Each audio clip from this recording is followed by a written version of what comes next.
All right. I think we're live. Hi, everybody.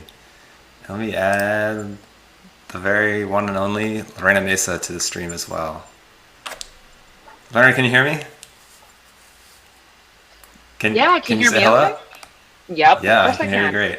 Awesome. Um, So, welcome to the Lightning Talks. These are a series of 5 minute talks, and we are live right now, which is why it took us a minute to get started. So, welcome. We have a bunch of speakers that are ready to share with you a bunch of interesting stuff. I'm really excited for the talks. I'm just going to go ahead and kick it off with our first talk since we're running behind by a little bit. I'm going to add Andre to the stream. Hey, Andre, you ready to go? Ready? All right, here we go. You take Okay, it hi, away. hi everyone. I want to talk today about Friendly, but before, I'm really excited about Python 3.10, and not because of pattern matching, but because of improved tracebacks. If you haven't looked at it, I encourage you to have a look at the What's New in Python 3.10. And even newer, less than a week ago, a new PEP has been published for discussion, adding some better location of errors in tracebacks. Here you have an example with a type error. I think this is going to be improving things really a lot for a lot of people. Speaking of traceback, what is Friendly? Friendly is a library to provide help with tracebacks. Here's an example that I've taken inspired by this proposed PEP. You have a type error, non-type object is not subscriptable. I like to use Friendly in an interactive fashion. So here you see the Friendly console, but there's a way to just get all the information all at once statically. So I got a traceback. I don't know exactly what caused it, so I can ask why, and I get an explanation. And for this type of error, there's a note at the bottom saying non-type means that the object has a value of none. Beginners might often be confused by when you see non-type. That's what it means. Still, which variable exactly has a value of none? So I can ask where, and then I get a display showing the exact location. And just by coincidence, this has been for quite a while now with Friendly. It's exactly the same way that PEP 657 proposes to show the location of the error. So you have the location here of the error, and the variables in this region are shown, and you can go down and see that x, bracket 42, bracket 1, bracket 2, has the value of none, and that's what's causing the problem here. You can ask what, if you don't know what a given error type means, like a type error, what it means, you can ask what, and it will tell you.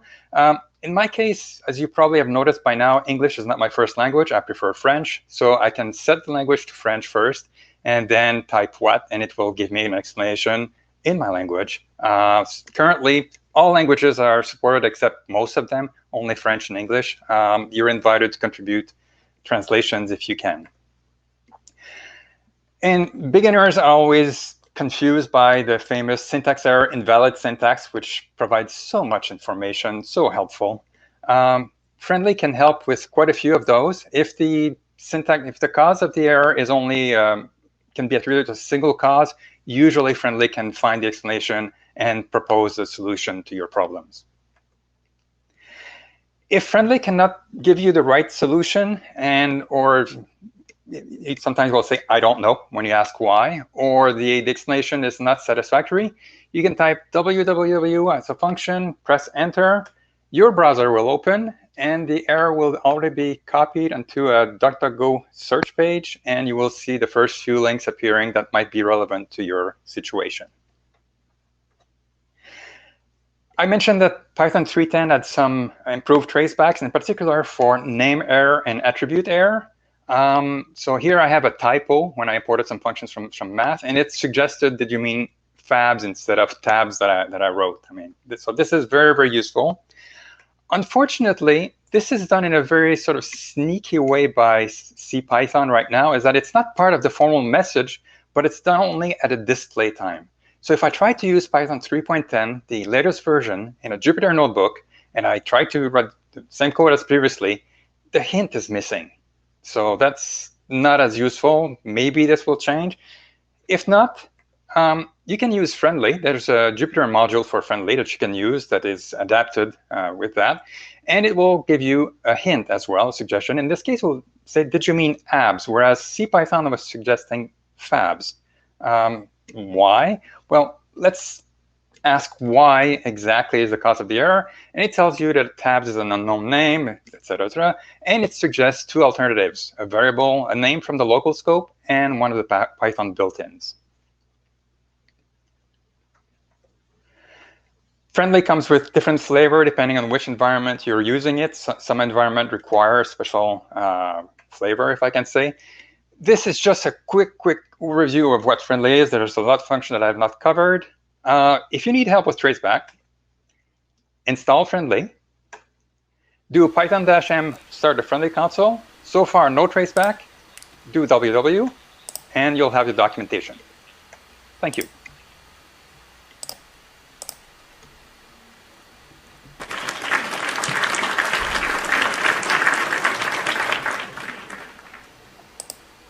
Awesome. And wow, we have a kitten now. Lorena, what's the kitten's name? She's muted. I can unmute you. Mercato.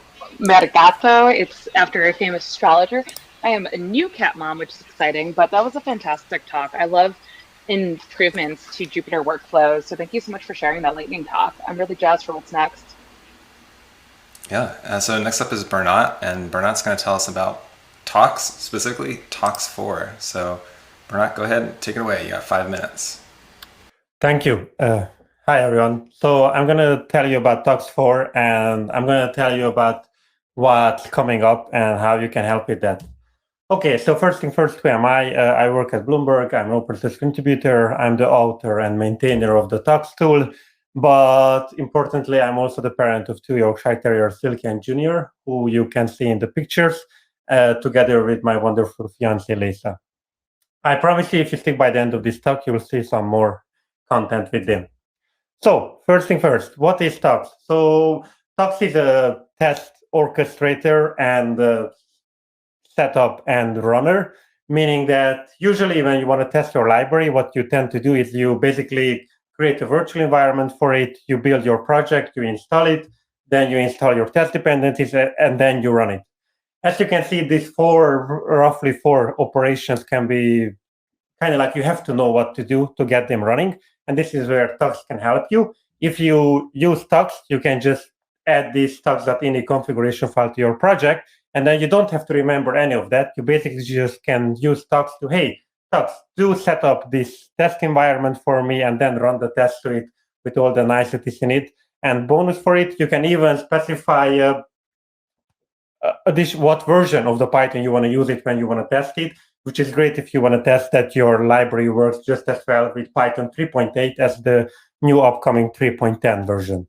Okay, so where we stand today? Today, where Tux is basically at version 3.23.1. It roughly made up around 2,000 commits. It has around 4 million downloads per month, and it's roughly made around 14,000 lines of code.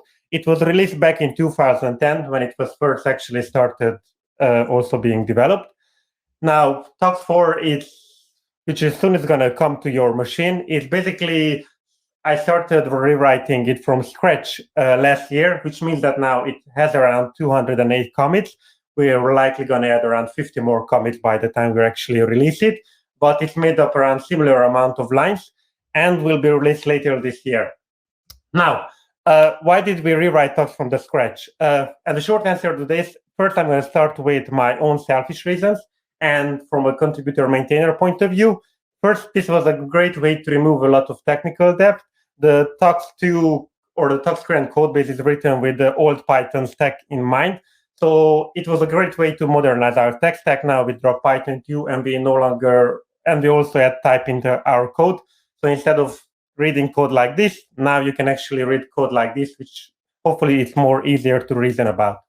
Another of the reasons was that we actually use this to actually introduce better abstraction within the code base. For example, the config initially in Tux 3 was only made up of 3 files, which one of them file was like over 1,000 lines of code. And we use this time to introduce different abstractions. And now it's much easier to know a given functionality where it lives, where it needs to be extended. And bonus with that, we can use these abstractions to add new functionality to Tux. Okay, so from end user point of view, one of the biggest benefits of Tux4 is going to be performance. As you can see here, for example, if you want to list your existing Tux environments, Tux4 actually is 3 times faster than Tux3 is. Another big benefit for the end user is that now we actually added colors. This is what you would get on a Tux3 version of the project. And if you run it with Tux4, as you can see, the output is much more colorful. Just for comparison, before, after. Another of the big benefits is that you can get is that Tux4 actually supports out-of-the-box wheels. If you could spot this in the previous slide, but if you go to Tux3, you can see around here that we generally install source distributions. But with Tux4, if you add this small configuration, you can see that now we're actually building and installing wheels and testing these wheels, which is a great addition. Now you can do this out of the box. Another of the benefits that you may run into it is that now we plan to, in the future, to add support to swap out your virtual environment with either Conda environments or Docker images.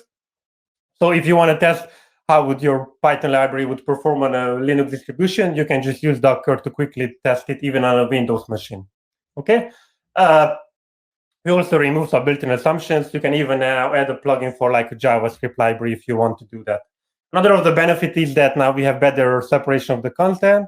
For example, you see all these 4 comments. Each of them have a different functionality. And you ever wondered what would happen if you would pass all 3 of them with you? And because it's not really easy to tell that, we actually in Tux4 added sub-comments. So now you can use sub-comments to make more clearer what you want to actually done. And this is also going to be a great way to extend our functionality with new sub-comments later on. Also, we unified a bit the actual configuration, which is great. But how you can help, Tux4 is going to come out later this year. And for us to not to actually release and break your CI environment, we would like you to ask you to actually help us by installing the pre-release versions of the Tux and letting us know if anything breaks with it. We aim to be mostly compatible with the previous Tux version, but we're not sure until we actually do that. Thank you very much.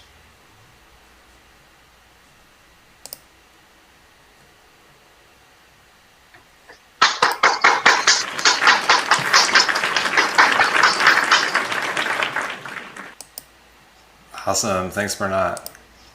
All right. I'm super excited about colors. I mean, Tux is great. It's a great tool in general, but yeah, colors is going to make it great. All those things sound super exciting. So I'm looking forward to integrating that into all of my projects that use Tux.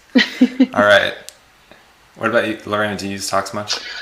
I do. I actually use a lot with my students. Hi, Brett. I'm excited because I know what you're going to talk about. But unfortunately, not enough colors. Right. No, I love Tux very much. I use it a lot as an educator, and I think it's just like this great tool that does a lot of standardization. And also, I love like it works with Windows as well, because it's really important to meet people where they're at with their operating system. So I love the inclusivity to that. So thank you so much for that talk. Truth. All right, Brett, hand it over to you. Let's go. 5 minutes.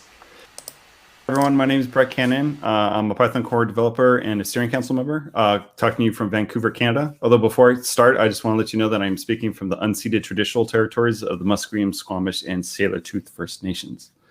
So with that out of the way, maybe you've seen instructions for Windows users using Python on using a tool called Pi, and you may have wondered, what's that about? Basically, it's a little tool to help make it easier to launch Python. And I'll give you an example. So I have Python 3.9 installed. Okay, cool. I also have Python 3.8 installed. Okay, so what is Python 3 going to be for me? Well, it's 3.8.10 because our illustrious release manager, Rukash Linga, released both of these versions the same day. And I happened to install 3.9.5 first, and then I installed 3.8.10 first. So that only points to what I installed last, not what the actual newest version of Python is, which is a real bummer. And on Windows, there's a couple other issues you kind of typically have around using Python. One is lack of shebang support. And the other one is if you ever run the installer, you'll notice that there's an option not to put Python on the path because Windows users don't always like to clutter up their command line. So there's this little tool called Pi. It's called, and it stands for Python Launcher. And it's got a couple of handy features to it. One is it will always use the newest version of Python that's installed, not the last one you have installed, which is great. It will also list all the versions of Python you happen installed. As you can see, I have Python 3.9 and 3.8, 64-bit for both. But also that I don't have to have Python on path on Windows. It'll just pick it up, and it will do shebangs, as it were. Now, this is all great, and I have been more and more of a Windows user because I'm the dev manager for the Python extension of VS Code, which means I work at Microsoft, which means I run Windows at work. But I was really missing the handy feature of being able to launch the newest version of Python on Unix. So I decided to scratch that itch. And I'd like to let you all know that Python launcher is now available for Unix. As you can see, there's a little bit of extra UTF-8 here, but basically all the same features are there. And it will do the exact thing you expect and pick up the newest version. Now, because I decided to do this myself as a Rust project, in case you care, I added a little extra spice to it. So the first thing is if I decide to create a virtual environment with the name .venv, and that's specifically .venv because I decided to be opinionated with this project, you'll notice something. So if I go above, back to where I was, and I actually do -C, and I show you what executable I have, okay? So it's just the Linux brew install of Python 3.9. Now, if I go back here, where I just created my virtual environment, and I do that again, oh, look, it picked up the virtual environment automatically. That's handy. So basically what I did is I just added the support so that if you create a .venv directory, it will automatically pick it up. No more activation required. You don't have to source anything. It just does what you want. And thanks to Michael Kennedy and Brian Ocken of Talk Python to Me and Python Bytes fame, this support actually will work if you're in a subdirectory. So it just walks up, looks for the .venv directory, and then we'll just use it as appropriate. The other thing that it will also do, which is also, by the way, supported on Windows, is if I do bother with the sourcing, what will happen is the version will actually follow me around. So I can actually go to another directory and things will still keep working. Let me do deactivate. So that's really the really key things here. You can also use environment variables to specify the version of Python you want to set to. This is handy, for instance, if you install 3.10 beta, but you want to be using 3.9 as the default. You can also get some help to figure out what's going on. There's a lot of output here, but basically there's a lot of debugging information to help you figure out where the search is happening. There's also some very nice fish completions because I'm a fish user. So for instance, it dynamically will tell you what versions of Python you happen to install. So it's lifting 2.7, 3.9, 3.6 because those are actually on my machine. This is not statically specified. The other thing is if you're a Starship user, you can very easily set this up so that Starship will actually use what is in your what Pi would return instead of the usual problem of saying Python or Python 2 or Python 3 and having it not pick up your virtual environment or the newest version. So this is great so that when you go into a directory and you can set it to automatically activate Starship, for instance, for Python in a .venv when it's there, that will actually work here and you'll always have the right thing. If you want to have more information about it, you can go to the repo at brettcannon/python-launcher on GitHub, or you can follow my blog at snarky.ca for any announcements about this, or find me on Twitter. And that's it. Thanks, everybody. Just under. Thank you for that land acknowledgement introduction. I really appreciate that. Of course. That's I really exciting. Up from Zach, actually, at the Language Summit. He did it for Australia, and I realized I should do it for Canada. That's Awesome project, Brett. Really excited to see that out in the real world now. All right. So next up, we have a recorded talk from Chuk, and I'm going to find that and share it here. By the way, great job, both of you, for doing this. Dustin is kicking the butt. I just happen to be able to show up and say some words. So thank you, Dustin, so much. And bring a cat. And yeah, the cat. and The just cat's important. and That's adopt important. a kitten the same day. That's one way to live. Mine's under a All blanket, little paw sticking out. Here's Chuk's talk. Hello, I'm Chuk, and thank you so much for listening to my lightning talk. So this is gonna be something fun that happens to me. Well, it's not so fun actually if it happens to you, but I have been told that my name is too short by developers. So what happened is that first of all you have to understand my name. So my name, this is my name in Chinese. So it's Ho Chuk Ting, which I'll explain what it means. So. So in Chinese name, the surname comes first. I think it's the same kind of in Japanese as well. So you can see that, so yeah, surname first and then given name. But in English, it's the other way around. So it's like given name and surname. So to translate it, and then my name becomes Chek-Ting Ho. So so this is what I'm known by most people in the community. So the thing is that when my name is spelled like this, Chek-Ting Ho, it becomes first name, middle name, and last name. I know that some people that I know that they may put a hyphen between their first and the middle names. It become the first name. Because actually it makes more sense because my given name is a name like it shouldn't be it's one name, right? It's like different from Western culture that the first name and middle name basically are two names. So my given name, actually the two words is one name. So my name should be Chek-Ting. But for some reason, my birth certificate, it put down like that, like so Chek become my first name and Ting become my middle name, which doesn't make sense because my sister is Cheklin, so got the same first name. I don't think many of you will get the same first name as your siblings, so that's already weird, but never mind, I already kind of get used to it, so people call me Chek these days, which is weird, like before I moved to UK. So yeah, I was like, oh, my name is already screwed up, like what can it go even more wrong? Is that I've been told that my last name is too short. It should be at least 3 characters. What? So, but the thing is that my surname is actually kind of a common surname among Chinese. So how many people are on the same boat as me? So that's my surname, Ho or He in Mandarin.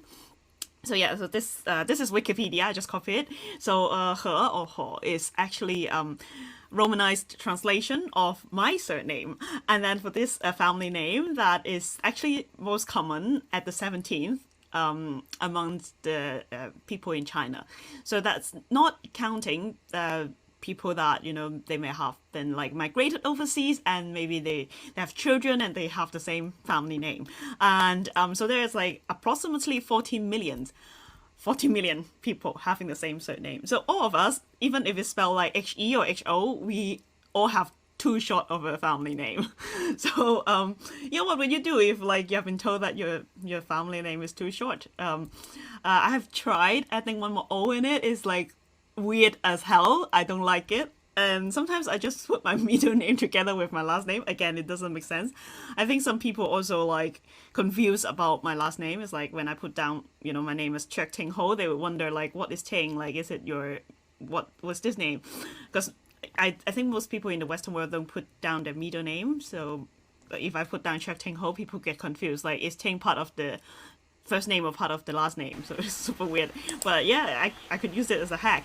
Sometimes you're not allowed to put space or hyphen in between names, so I would just improvise. So yeah, this is what happened when my name is too short. And so developers, please stop telling my surname is too short. Don't assume that you know everything. Like, in different cultures people have different names, and just don't assume people's name are the way that you think it is. So yeah, thank you so much, and this is about my name.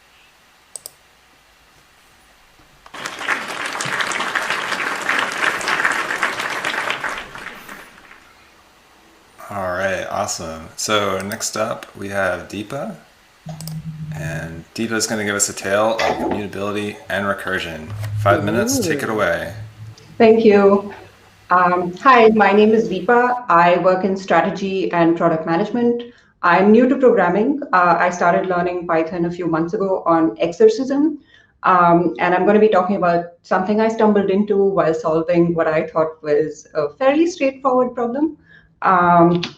Sorry about that. Basically finding the prime factors of a number. So just a quick refresher on that. You take the number, divide it by the smallest prime factor, 2. If you don't have a remainder, that means 2 is a prime factor, and then you repeat the same thing with the quotient. If you do have a remainder, then the number is not a prime factor, and then you move to the next factor and go on till you get to 1. So I coded this up and it worked, but I had learned about regression and I thought, recursion, and I thought I could use recursion, and that this problem lent itself very well to that idea because I could express the factors of 60 as 2, the smallest factor of 60, plus the factors of 30, and so on. So I wrote this up as well. The solution looks fairly similar to what I had previously, with a couple of exceptions. One being that I'm obviously calling my factors function repeatedly here. The second being that I'm initializing my variable in the function definition. Now, this seemed to work as well, except I noticed something strange. When I called the function twice, I actually got a single list with all the factors of both of those numbers. And I was wondering what was going on until I correlated it with something that I had heard about before. I was using a list as my argument, which is a mutable data structure. So essentially what was happening is, well, this line of code where I define my function, the right-hand side of this argument is evaluated only once when the interpreter actually reads this line of code before my function is even called. So my empty list is sitting in some memory location, say 200, and my argument's pointing to it. And during the course of my function, I'm actually appending to this list. So I'm mutating the same list that I had initialized earlier, and that's actually what was causing the issue. You can validate this by using an immutable data structure, basically a tuple, and this problem goes away. You can, and what's happening here is that each time in your function, you're actually creating a new tuple rather than mutating what you had earlier, like you were in the previous example. Another way to do this is actually just to initialize your argument using none and then say, hey, if my argument's none, give me a new empty list at a different location that I can append my factors to. And in fact, you can even do this with your empty list as well. So I thought I was home free, except when I tried to find the factors of a large number, I got this really scary error. And again, I couldn't really figure out what was happening till I came across this term, tail call optimization. So basically, when your program calls your function, all of the context associated with that function is stored in memory in your call stack. And when you return from that function, that memory is freed. But when you're recursing, all the context of these subsequent function calls are actually stored in your call stack. And to make sure that you don't run out of memory, Python actually cuts you off at a certain limit. I think that's 1,000 calls. But in certain other languages, if the function call is the very last thing that your program is doing, then the language recognizes that it actually doesn't need to store all of this context, and it frees up that memory automatically. And that's called tail call optimization, which is something that Python does not do. However, there are some packages that allow you to do this. Basically, they give you a decorator that takes your function and then computes the subsequent argument for you. So it essentially eliminates the recursion problem by converting it into an iterative sort of style of solving this. I think there are a couple of other packages that let you do exactly the same thing as well. So takeaways. I thought I understood what mutability meant, and I thought I understood what recursion meant a little bit, but they sneaked up on me in ways that I didn't anticipate.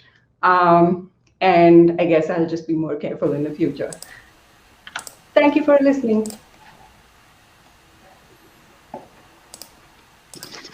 I think I'm going to recommend this lightning talk to. Gotta have some applause.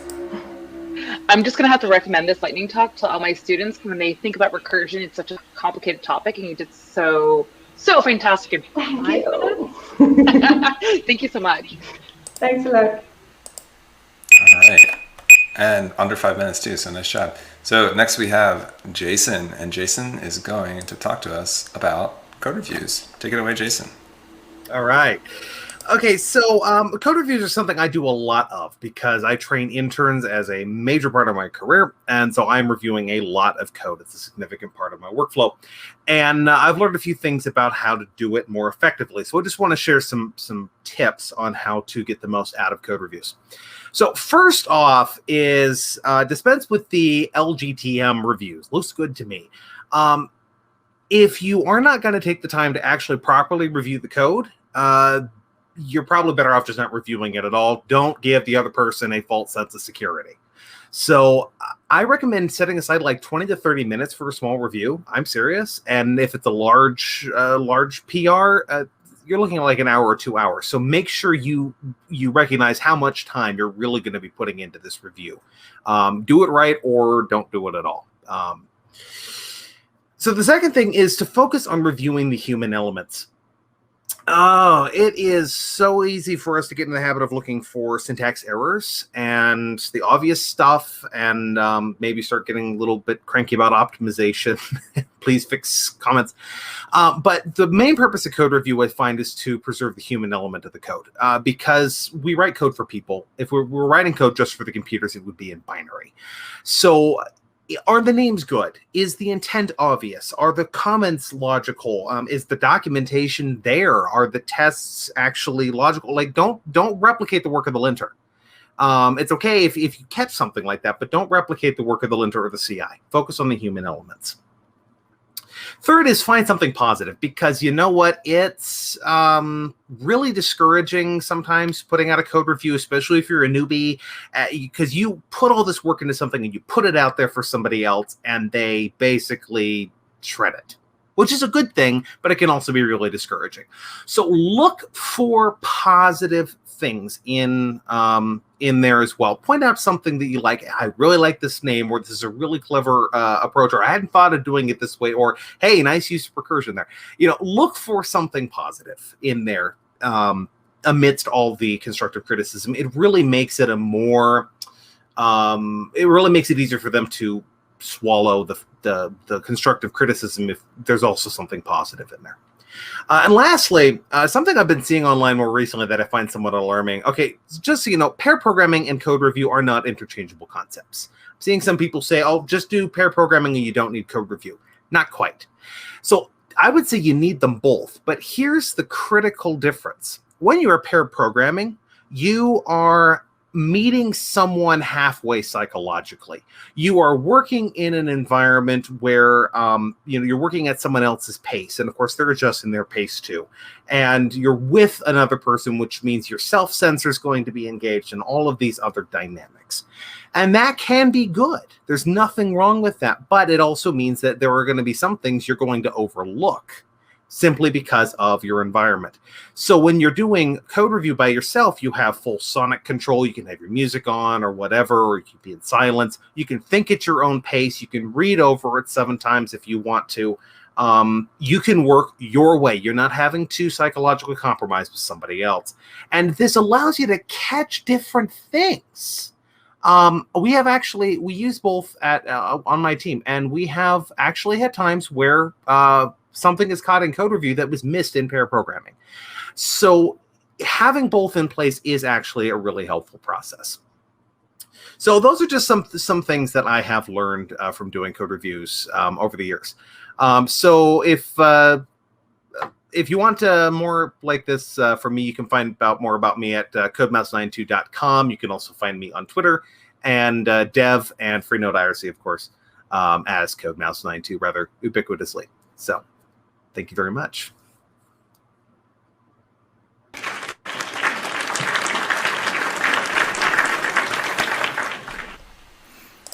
We have some really illustrious guests in our audience tonight. Thanks, Jason. I really like the thought of like don't just say LGTM if you haven't done anything or actually looked at it, because who knows? Like maybe you spent an hour looking at it, maybe you only glanced at it and threw that on there. So yeah, that's a great point. Exactly. Yeah, at least put something positive in there so they know you read it. Communication's everything. Yeah. Absolutely. Thank you.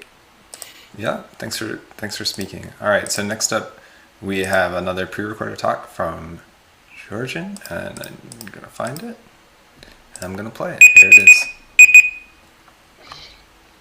Hello, and welcome to my lightning talk, how to maintain many Git repositories. My name is Jürgen Moch. You can always reach out to me on Twitter.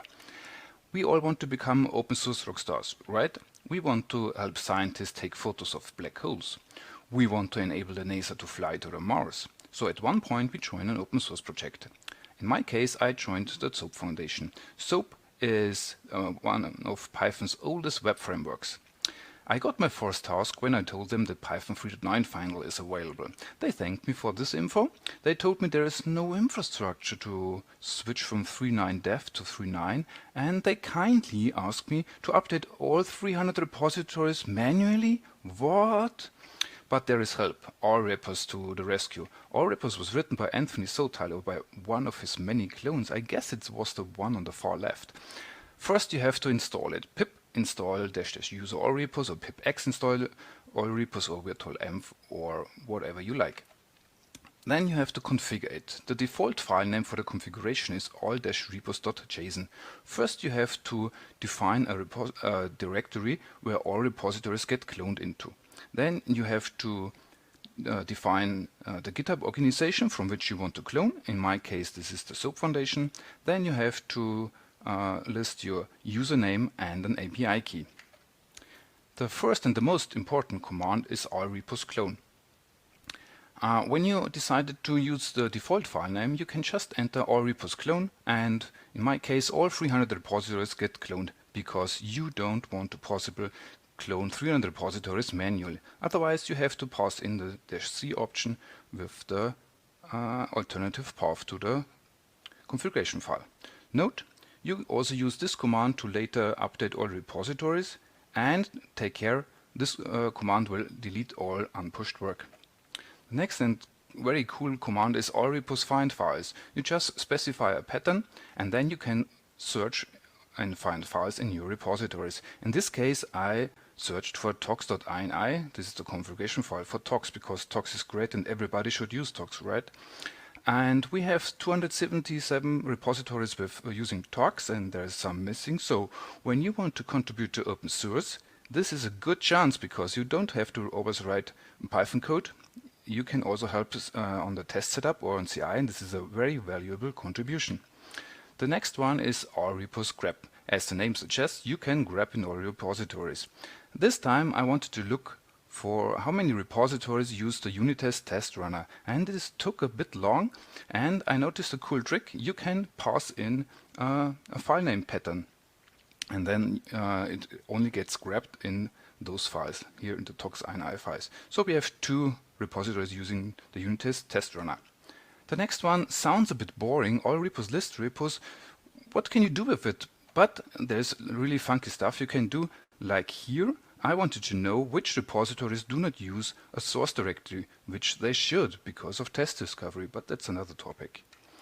Then here is my absolutely favorite command, allrepos set. Set is the stream editor. You just pass in an expression, and then you can update all your repositories. And in my case, I use this to update all repositories from testing Python 3.9 dev to Python 3.9. And it not only updated all repositories, but it also created pull requests, dozens of pull requests. As a bonus, you can use allrepos as a library. Here you can see I imported.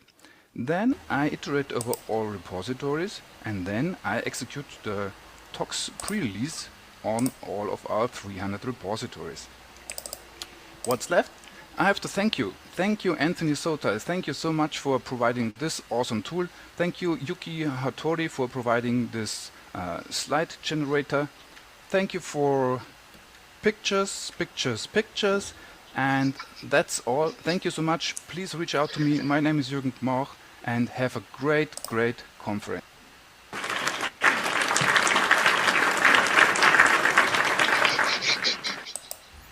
I totally agree. I think Anthony has an army of clones behind him as well. He's way too prolific. So, Anthony, if you're watching, we want to know how you do it.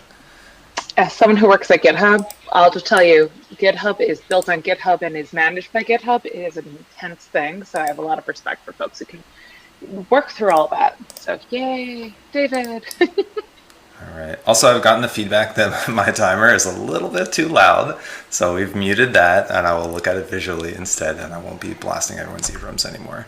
Our next talk is also a recorded talk, and here it is.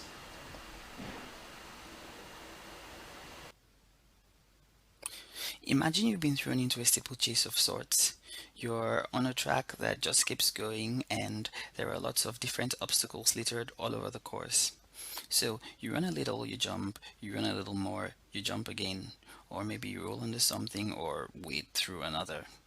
But that's not all that there is to this steeplechase, because if you look behind you, you'll notice a cloud of dust, a curious cloud of dust, and it's literally chasing after you.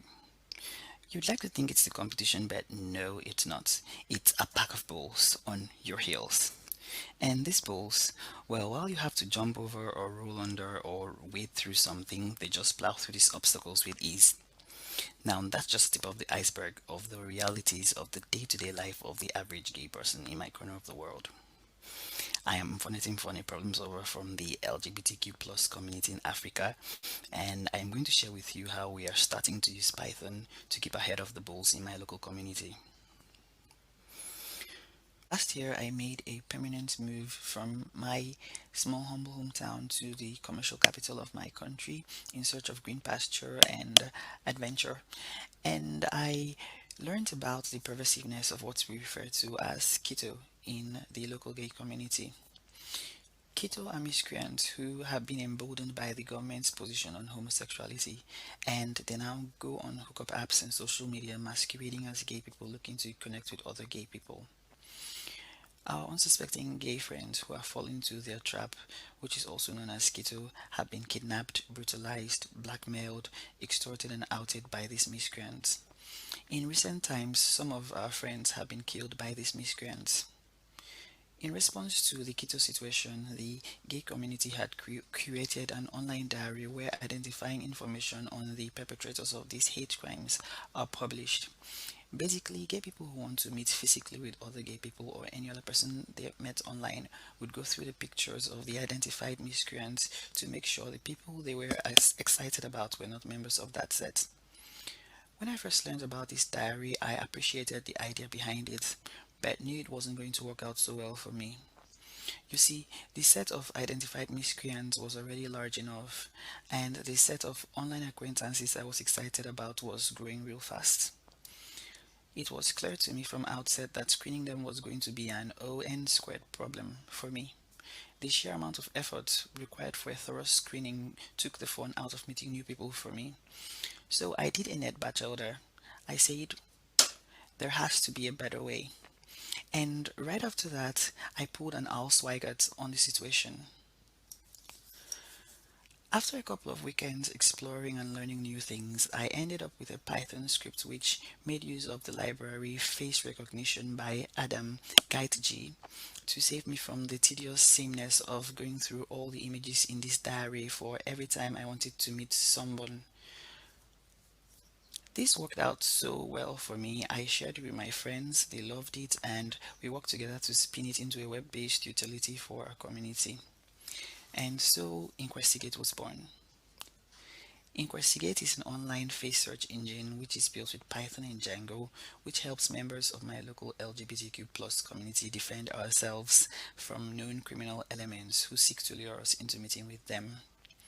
More than being just a solution to the keto problem, Inquestigate is a demonstration to the LGBTQ plus community of our ability to solve hard problems and make life a little easier for ourselves with tech.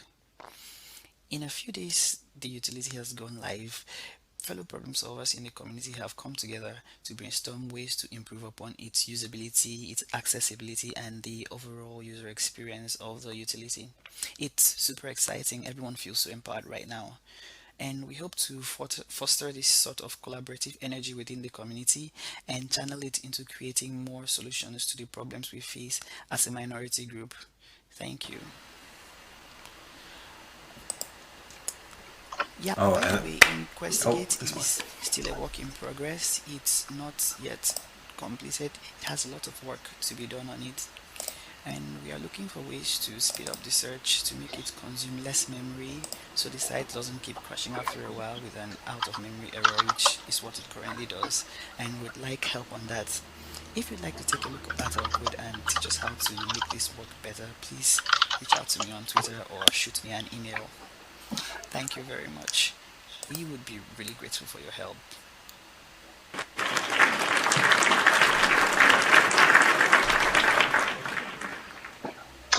I just want to say I really love the use of open source and how Python is just doing such rad work everywhere. So thank you so much for that talk. That was a great talk. And I also think like from now on, whenever I use Python to like put together some weird hacky thing, I'm going to also call it pulling an Al Swigert because that just makes sense. That is so correct. That is so All cool. right. So next up is Phil. Hey, Phil. Hi. Hey, welcome. And Phil's going to tell us about what's new in Flask. So you got 5 minutes. Take it away. Thanks. Yeah, so I'm going to talk about what's new in Flask. And if you would like to follow along, the slides are at pgjones.dev/talks. But I'm going to get straight onto it. So Flask is a lightweight whiskey web application framework.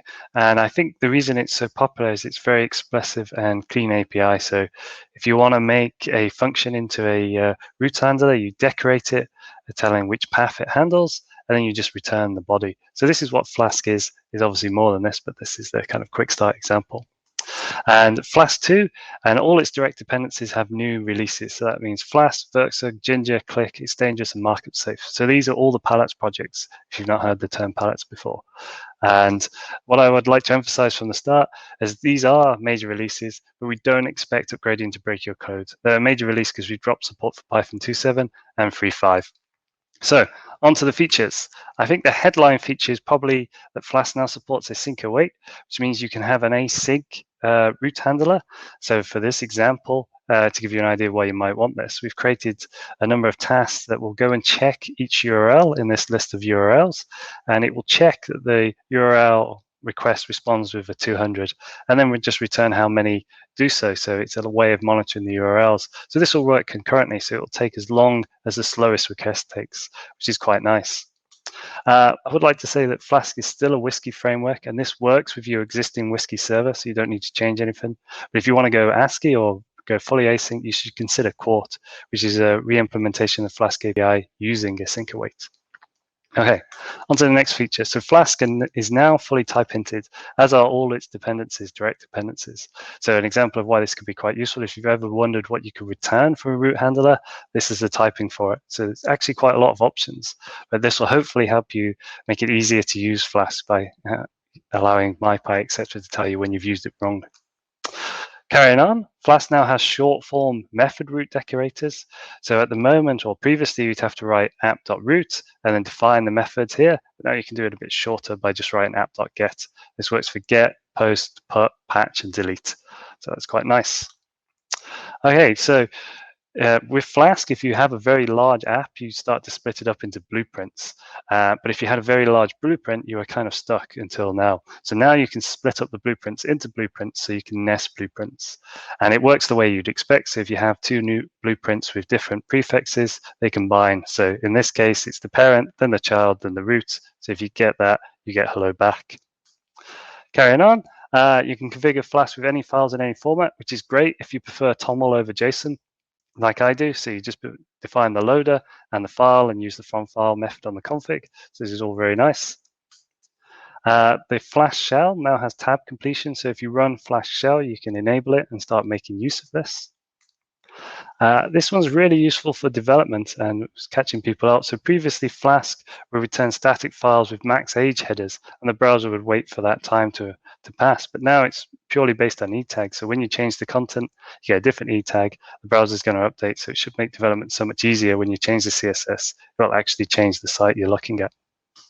And finally, the last feature I'm going to tell you about right now, but there's loads more in those changes, like I said earlier, was that multi-part parsing is up to 15 times faster. So this is in the Verkzug dependency. We rewrote the multi-part parser, so you get this nice speed up.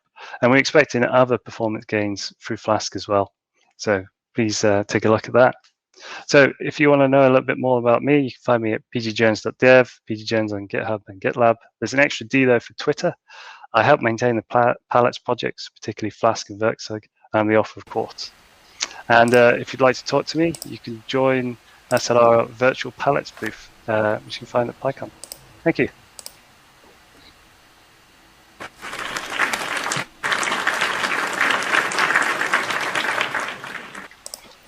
All right, thanks, Phil. We're going to try and fit 2 more speakers in now. So next up is Clint. Hello, Clint. Hello. And you are going to tell us about developer-owned code security. Go for it. Yes, hi, thank you. I'm Clint Cameron. I'm a product marketing manager with SonarSource. And what I want to talk to everyone about is developer-owned code security. So, I'm sorry, I just, there we go. All right, so what I want to talk about is taking ownership of the security of your code, and I'm hoping it'll give folks a different perspective on really just security, how you can manage it, how you can really take ownership of it. And so there's a few, like a handful of just things that are important that will make it a reusable process. Number one is static application security testing, SAST for short, is a very effective method. The second thing is, let's focus on new code. You've just changed code or added code. That's what we want to check. That's what we want to analyze.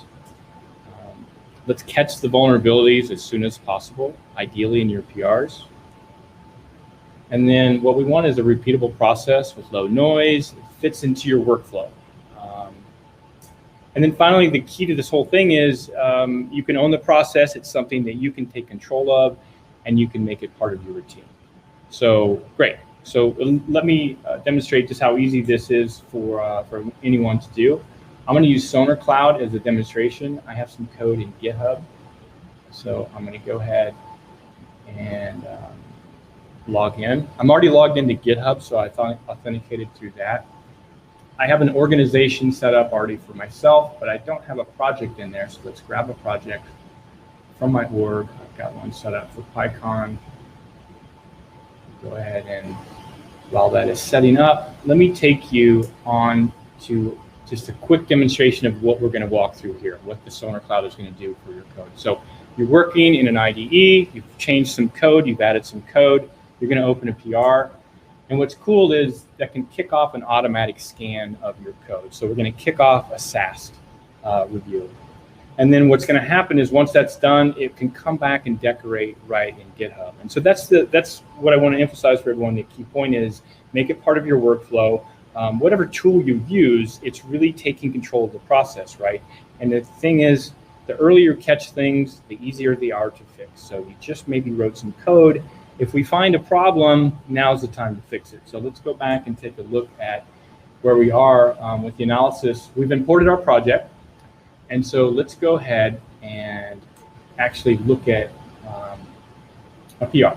So I'll give you an actual demonstration of this in live action. I already, in the interest of time, I already have a branch set up with some changed code. So we'll go ahead and create a pull request. And that's going to fire out the analysis. Now, it does take a couple seconds, but let me come back and just kind of emphasize and really, again, I just want you all to kind of think of this as a potential way, looking at security differently. There's no argument that security isn't important. It's really, can you take control of it? Can you solve problems, vulnerabilities sooner, catch them, fix them? So if we focus on new code, that's the best way. We just issued a PR. And that's when we want to find any problems. We want to catch the vulnerabilities early on so they're easier to fix. And then finally, make it part of your workflow, day to day, make it part of your routine. So it just becomes natural. And so while we've been talking here, the analysis ran. Of course, as you can imagine, I set up a vulnerability in this PR. It flagged it. And so now I can click on this. It would take me into the app. I can show you the vulnerabilities. So you can see in this case, it's an issue because we have an HTTP request redirection. And so that's the key. The key is we just wrote some code, we analyzed it, we found a vulnerability that should be fixed before this code goes any further, and we can fix it. And as a developer, you can own that whole process. And that's the cool part. So thank you for listening, appreciate it. Happy coding.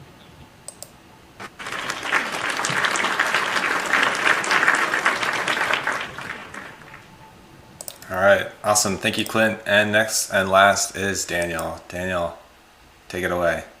Hi, everyone. I'm very glad to be here. Thank you. These talks have been awesome. I think Friendly is going to be super helpful. I wish I had it when I was learning. And I love the PyLauncher too, thinking it could be applied in other domains, not just Python, but in the geospatial domain where I'm coming from, it could be really helpful to find the packages that are hard to find on your computer and launch them. So I love that approach. So I'm here to talk on how to load Django settings from environmental variables with one magical line of code. The package I'll discuss is called Gemv. If you want to call it DJEnv, that's cool too. And it's not officially recommended by Shrek, but I think if he knew Python and he knew about this, he would give it his big approval. And those are the links there. And then this is the code. So it's a very small package, and I'll go through it, and hopefully that will go well. Okay, so the top three imports I won't go over. They're pretty standard. The fourth import is of the simple env library, and that's a library that helps cast environmental variables. So if you set an environmental variable and you access it with the OS module, it will treat it as a string. But if you set something like Django debug to true, we're going to make the assumption that you really want a Boolean. So what simple env does is just cast those trues and those falses and those numbers into their appropriate primitive. And then the next line that we'll go through is this for loop, which is just really iterating through all the environmental variables that are available. In this line, what we're doing is we only want the environmental variables that start with Django underscore and that are also in all caps. And so we want to make sure we're not accidentally touching any environmental variables that are maybe used by another application or for another purpose. This line loads the environmental variables using the simple env library and automatically casts them.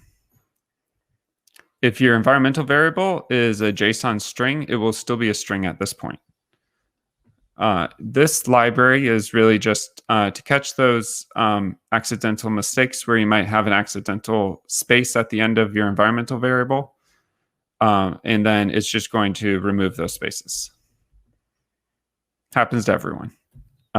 What this is doing is it's saying if this quacks like a duck and looks like a JSON duck, then we're going to treat it like such and try to convert it from JSON into Python using the JSON loads method. And so we can actually add in really complicated, even more complicated than what's shown here, Django settings. Like we here have the Django databases set, and it's quite a complicated JSON string there. But so it's really sky's the limit to what you can put into environmental variables. This line, globals, what is globals? Globals is a dictionary representing the current global symbol table. That's from the Python documentation. In other words, it allows you to dynamically set variables, and you don't need to know what the names of your variables are going to be. You don't have to write that into your code. You can just be totally dynamic. And then the code walkthrough, this step, we're taking removing that Django underscore because the Django setting isn't called Django databases because that would be redundant. We know we're using Django. So it sets it to just databases, or whatever Django underscore debug will be set to debug. We're almost done. We now want to just delete all of these incidental variables that we created to make sure that we're not accidentally importing them later. And then the magic line inside your settings.py is just from gem.settings import all. And then that's just going to import any environmental variable that starts with Django underscore in the correct type. Thank you.